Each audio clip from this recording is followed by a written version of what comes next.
In Flying Shark, renamed to Sky Shark in the US, you pilot a biplane across 5 stages of shooting action. There's nothing really special about this game these days, or even back when it was released.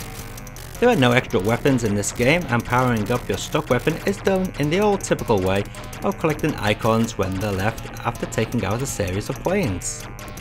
Each stage begins and ends at the runway, and every time the player lands at the runway, at the end of the stage, they are given 3000 points for every bomb they have left in their arsenal.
You'd expect the ZX Spectrum port of an arcade vertical shooter to be awful, when in fact, it's pretty good. Despite the lack of colours and really poor in-game audio, this is actually a fairly competent port. Yes, some enemy patterns are different and the stage design is redone in areas, but overall this is a very good vertical shooter for the Spectrum.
As you'd expect, the Amstrad version is a crappy port of the Spectrum game, so slow and really not worth bothering with at all.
C64 version, as often as the case, is completely different from the Spectrum and Amstrad versions.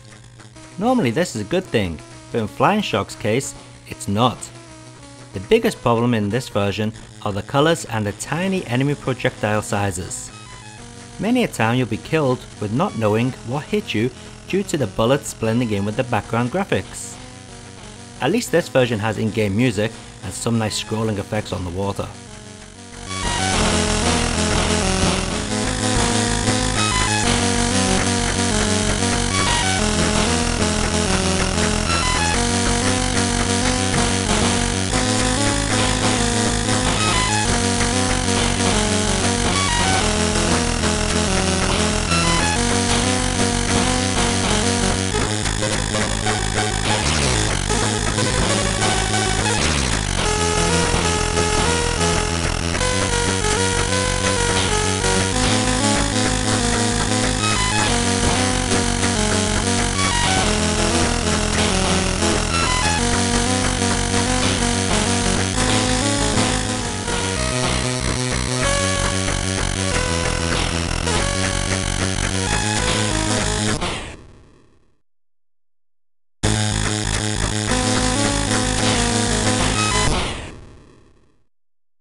Okay, let's take a look at what the Japanese gamers were playing on their 16-bit home computers.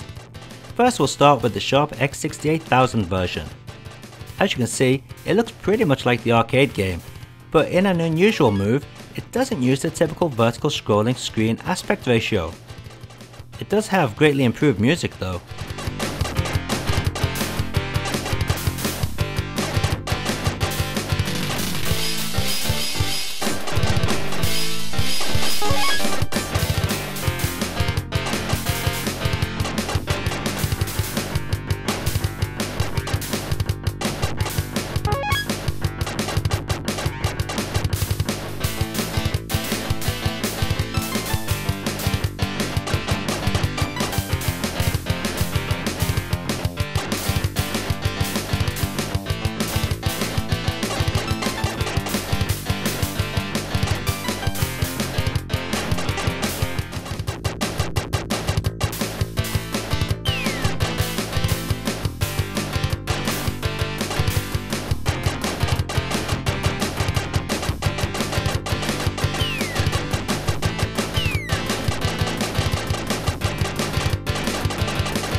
Looking even better than the X68000 port and sounding even better thanks to its all new arranged soundtrack, this FM Towns version has got to be the best home port out there. Yes, some enemy patterns are different from the arcade game, but personally I think it's an improvement.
So while the Japanese got near arcade perfect versions of Flying Shark, in the West, we got Flying Shark Microsoft Paint Edition with High School MIDI soundtrack. What a joke compared to the Japanese versions. And please don't go on about source code. Source code or not does not excuse the instruments chosen for the music or the cartoony looking graphics. Source code is for gameplay, which this version is actually quite good at. It's just a shame it looks and sounds much worse than the X68000 and the FM Towns versions.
Looks pretty much like the Amiga version, but now with slightly smoother scrolling, as often is the case.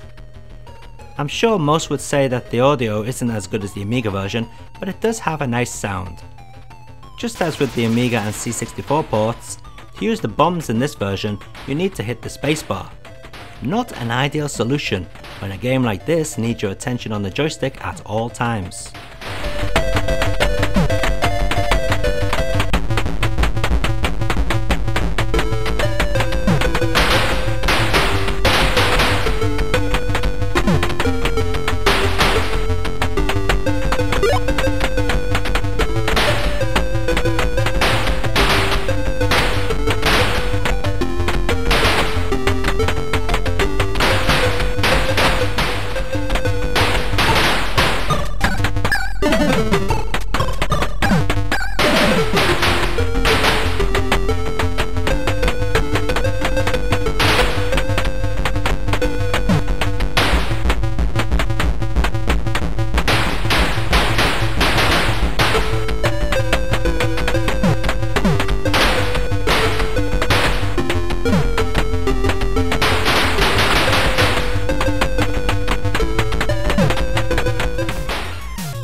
Great soundtrack by Tim Follin, and apparently his first on the Nintendo console.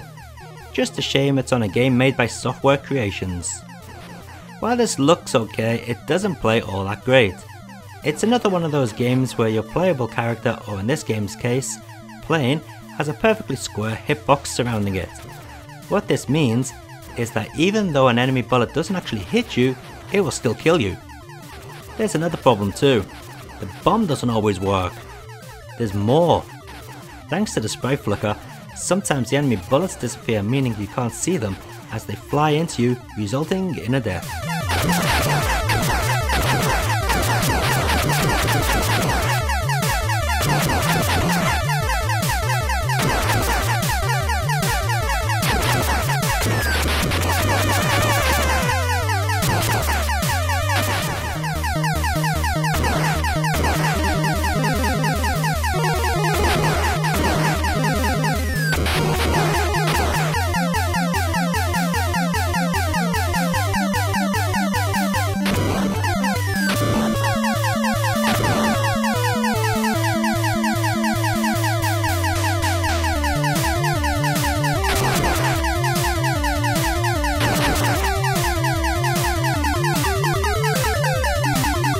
Let's check out all those versions of Flying Shark running side by side.